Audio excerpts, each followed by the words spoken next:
తెలంగాణ రాజకీయంలో అనుకున్నట్టుగానే కొత్త పొత్తులు పొడిచే అవకాశం ఉన్నది. కాబట్టి 80 లక్షల మంది దళితులు, 1 కోటి మందికి పైగా ఉన్న బీసీలు, 30 లక్షల మందికి పైగా ఉన్న ఎస్టీలందరూ కూడా ఒక జట్టుగా ఒక ఆలోచనతో ముందుకు కదలవలసిన అవసరం ఉన్నది. జై భీమ్ అనే నినాదం ఈ 3.5 కోట్ల ప్రజలకు ఒక గాలిలాగా వీయాలి. ప్రతి తనువుకు జై భీమ్ అనే నినాదం గాలిలాగా తాకాలి, నీరులాగా తాగాలి, అగ్నిలాగా మండాలి.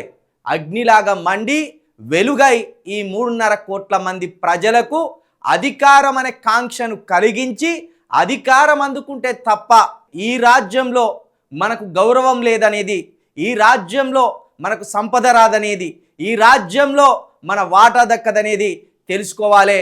కాబట్టి జై భీమ్ అనే నినాదాన్ని 3 కోట్ల మంది అనగారిన ప్రజలు గాలిలాగా ప్రతి ఒక్కరికి దీన్ని తాకేలాగా చేయాలి, నీరులాగా ప్రతి ఒక్కరు తాగేలాగా జై భీమ్ అనే నినాదాన్ని ప్రతి గుండెకు నీటిలాగా అందించాలి.